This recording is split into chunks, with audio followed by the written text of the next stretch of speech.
Wala po akong sinabi na maganda ako. Ito ang mga katagang binitawan ng isang OFW na umano'y pinauwi dahil sa pinagsilusan ng amo na siyang dahilan kung bakit nagkagulo ngayon ang mga OFW sa mundo ng social media.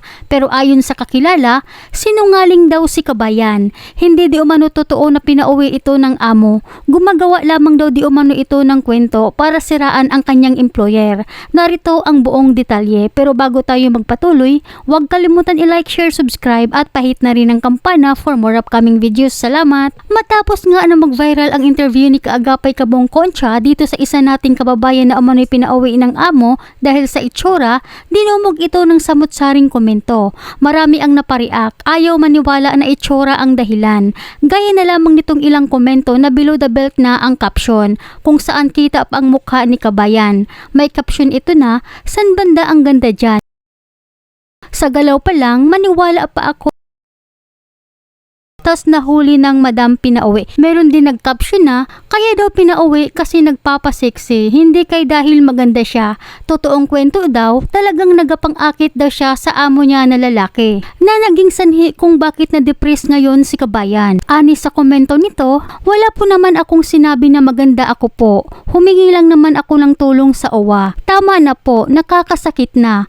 Nag-deactivate na po ako ng account kasi ayaw ko na makita ang mga comments at caption po ng iba. Kaya't nakikiusap si Kabayan sa publiko sa lahat ng nag-a-upload sa kanyang video na nilalagyan ng iba't ibang caption ay kung maaari ay alisin na daw sana dahil wala naman daw po siyang sinasabi na masama sa interview.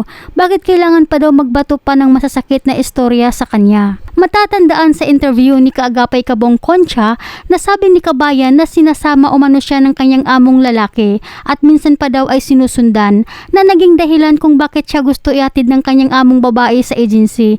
Pero sa halip na ihatid ito, siya ay pinauwi direkta sa Pilipinas. Yung tatay lapit ng lapit, tapos pumupunta sa kusina kahit lumalabas ako, sumusunod din naman. Tapos sabi niya, punta tayo magpalaro ng bata. Pagdating doon sa palaruan, yung mga bata, may bumabantay pala. Tapos ako, dinadala niya ako, sabi niya, balik ka, punta tayo doon. Di pala ako magbabantay ng bata, sinasabay niya ako kung saan siya. Tapos yun, pag uwi ng Pinauwi na ng amo. opo, ng babae. Oo, tatakot siya yun. Nagselos sigurado yun. Sabi ng babae, balik ako ng agency. Pero sabi ng tatay, hindi daw ko payag, uwi na ako ng Pinas. Kaya pinauwi ako ng Pinas. Pero ang lahat daw ng kwento na ito ni Kabayan ay di umano'y drama lamang daw. Dahil ang totoo daw, siya pala ang may gustong umuwi. Sa bait daw ng amo nito, nagawa pa daw na siraan. Ayon kasi sa kakilala ni Kabayan, bakit ka pa magsinungaling? Siniraan mo pa employer mo. Ang ganda ng trato sa'yo. Di ba ikaw may gustong umuwi? Dahilan mo, papa mo operahan siya. Para makauwi ka lang. Sabi mo, mag-apply ka pa Amerika. May tutulong sa'yo kaya gusto mo umuwi. Or nagpasikat ka na lang sa video. Galing mo talaga maggawa ng istorya. Galing mo may award ka na sa ginawa mo. Ayaw nga niya na mag-comment ako kay mapahiya lang siya. Di yan totoo. Sinungalin yan. Gawa-gawa lang niya ang istorya. Siya ang may gustong umuwi. Ang bait ng employer niyan. Na siyang dahilan kung bakit lalong nabash si Kabayan sa social media. Na ayon sa ilang mga komento, kala ko totoong pinauwi dahil sa ganda at pinagsilusan. Ang gumawa lang ng kwento para kaawaan.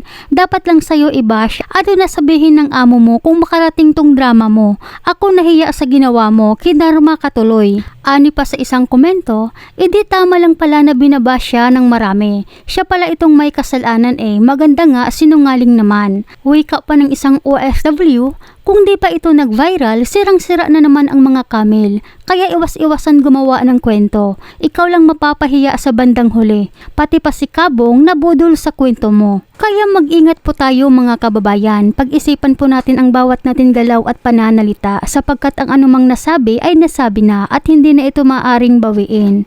Ikaw kabayan, ano naman ang masasabi mo patungkol dito? Pakikomento ang iyong saloobin at pananaw. Salamat at palagi po kayong mag-ingat kung saan man kayo ngayon.